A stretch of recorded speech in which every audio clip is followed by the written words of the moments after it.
ทุกคนแพรว่าอยู่กับมะพร้าวหน่วยใหญ่นี่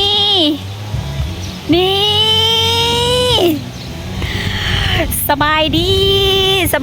วัสดีเด้อ BBFC ทุกคนทุกท่านจับว่าจะเป็นทางฝั่งไทยฝั่งลาวหรือว่าทางต่างประเทศจ้ากับขอโทษขออภัยเด้อจ้าทีแพรว่าพนมมือข้างเดียวทุกคนทุกท่านคะคือตอนนี้น้องแพรว่าอยู่ที่เมืองนาไส้เนาะที่ขึ้นสายาว่ามักเผาหน้าไส้ปิ่งไก่หน้าปงเหล่าขาวเมืองคงลำวงสาละวันจ้าพี่น้องค่ะอันนี้คือได้มาเยี่ยมเยือนนะคะเป็นสถานที่ตำอิดเลยของแพรว่าที่แพรว่าได้มาหรือว่าเป็นครั้งแรกของน้องแพรว่าที่น้องแพรว่าได้มาเนาะเมืองมักเผาหน้าไส้เดี๋ยวทุกคนเดี๋ยวเฮาไปล่องถามเพิ่นเบิ่งว่าอันนี้นี่เพิ่นปั่นมาหลายปีแล้วบอ แล้วเพิ่นสิขายให้แพรว่าบอคือมันใหญ่แห้งพี่น้องค่ะใหญ่แห้งเดี๋ยวเฮาไปเบิ่งว่าราคามะพร้าวเนาะที่เป็นขึ้นซื้อของเมืองสารวันนะคะหรือว่าปิ้งไก่นาปงเหล้าขาวเมืองคงลำบงสารวันนั่นก็คือมีอีกสายาหนึ่งก็คือมะพร้าวหน้าไส้ปิ่งไก่หน้าปงเหล่าขาวเมืองคงลำวงสารวันครบสูตรเลยทุกคนค่ะน้องเพว่าอยู่เมืองคงเนาะแต่ว่าเหล่าขาวเมืองคงเนี่ยก็เคยกินมาแล้วนะทุกคนค่ะแต่ว่ามะพร้าวหน้าไส้บ่เคยได้กินจ้าเชื่อกำลังจะมีโอกาสได้กินมือนี่เดี๋ยวไปเบิ่งน้ำกันว่ามันจะแสบบอก่อนที่จะไปเบิ่งไปรับชมนะคะก็ขอฝากกดไลค์กดแชร์กดติดตามกด Subscribe ให้น้องแพรว่านำเด้อจ้า PPFC มีความคิดเห็นแนวใดกับคลิปนี้ก็สามารถคอมเมนต์พูดคุยทักทายกันได้เด้อบ่ว่าจะเป็น FC ทั้งฝั่งลาวฝั่งไทยหรือว่าทางต่างประเทศจ้านี่เนาะคือหน่วยใหญ่แห้งพี่น้องหน่วยใหญ่แห้งนะเดี๋ยวเราไปเบิ่งน้ำกันเลยจ้าไปใหญ่แห้งเนาะ ใหญ่ขนาดเลยตรงเท้าหน้าไส้ครั้งแรกเลยที่มาเห็นขาวหน้าไส้เดี๋ยวสิพาไปเบิ่งอีกหน่อยอื่น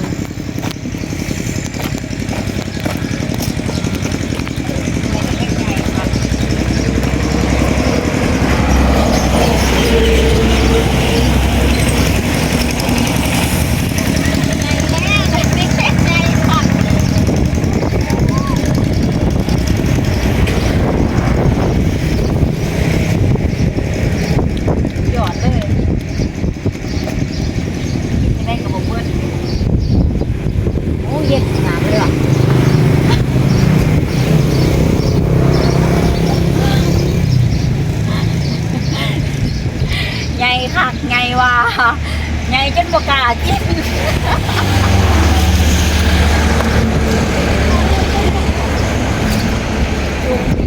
เอาไว้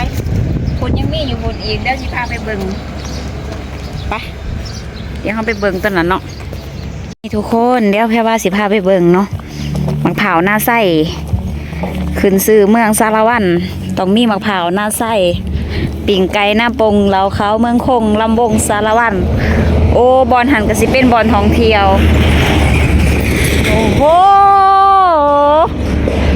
รถอีหยังอันนี้จะมาขับไว้แต่รถใหญ่อยู่ทางฝั่งลาวนี่ขี่ไว้ปันจรวดอันนั้นเป็นมองท่องเที่ยวเนาะบอลชมวิวโอ้โหนี่มีคนบังเขาล้ามพุ่นขออนุญาตถ่ายคลิปนี้ได้ไหมโดยขอบใจโอ้มีหอดบังข้าวหลามผุนเด้อผีมีมะพร้าวนะใส่ขายยังบ่พ่อเพิ่นยังมีบังข้าวหลามผุป้าผุหน่วยใหญ่แห้งกินเบิดบ่บาดนี่หน่วยเท่าไหร่เด้มะพร้าวเพิ่นนี่เสียงรถกะสิดังแน่เนาะพอดีว่าอยู่กลางถนนเลยที่เพิ่นขายมะพร้าวนะใส่กะสิมีแบบกระทบเนาะขายบ่อในเฮานั่งกินมะพร้าวนะใส่พุ่นน่ะโอ้ยจะเป็นปั่นคือคักเนาะปั่นคือแท้คือว่า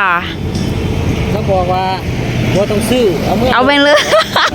โอ้แล้วจะหน่วยใหญ่หน่วยหน่อยบ่โอ้กินอยู่เป็นคล้ายหน่วยตามขนาดหน่วยละ20,000 กีบ25,000 กีบแล้วก็30,000 กีบกับ 40,000กีบแล้วแต่ว่าแต่ละใส่แต่ละหยังบ่คือกันถ้าไล่เฉลี่ยแล้วก็ประมาณ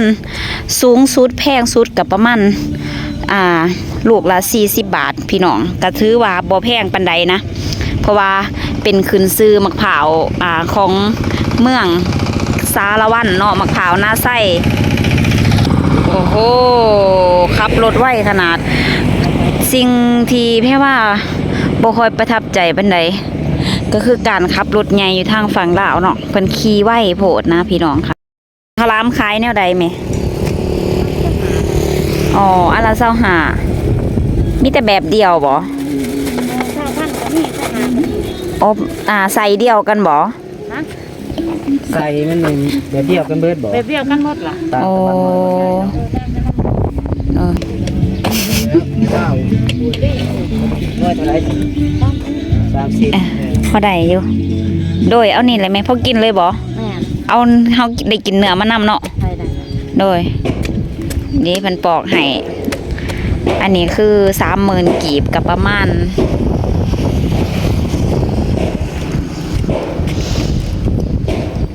50 บาทพี่น้อง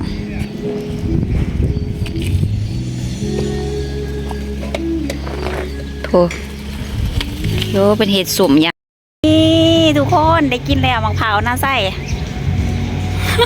เดี๋ยว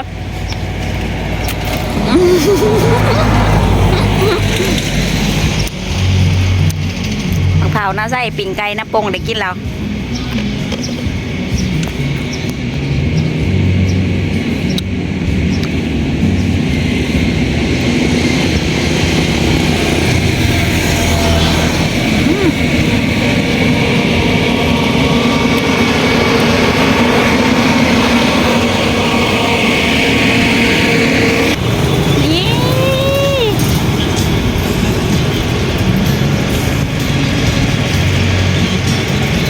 แซ่บอยู่พี่น้องเลยแซ่บแบบธรรมชาตินะเนาะโอเคจ้าPPFC ทุกคนทุกท่านค่ะน้องแพ่ว่ากะได้เที่ยวชมนะคะบ้านหน้าไส้นะคะ หรือว่าหมักเผาวหน้าไส้ปิ่งไก่หน้าปงเหล่าขาวเมืองคงลำวงสารวัตรนะทุกคนค่ะเป็นที่เรียบร้อยแล้ว แต่ว่าสถานที่ที่น้องแพ่ว่ามานี่คือเฉพาะบ้านหน้าไส้เนาะที่เป็นคล้ายหมักเผาวนั่นเองเนาะจ้าเนาะเป็นจังไดเนาะ PPFC ได้รับชมรับฟังได้รับเบิ่งกะคอมเมนต์พูดคุยทักทายกันได้นอกจากนี่ก็คือเป็นเทื่อแรกนะคะ หรือว่าครั้งแรกของน้องแพรวานั่นเองที่ได้มาเที่ยวชมในนี้เนาะอันนี้ก็คือสิ่งที่น้องแพรวาประทับใจก็คือเพิ่นจะมีห้องน้ำให้เนาะมีห้องน้ำให้เฮาได้มาเบานะทุกคนหรือว่ามาปลดทุกข์นั่นเอง และที่สำคัญคือห้องน้ำฟรีบ่ได้เสียเงินเนาะเพิ่นจะให้ฟรีห้องน้ำบ่ได้มีค่าใช้จ่ายอหยังเลยก็เฮาเขาฟรี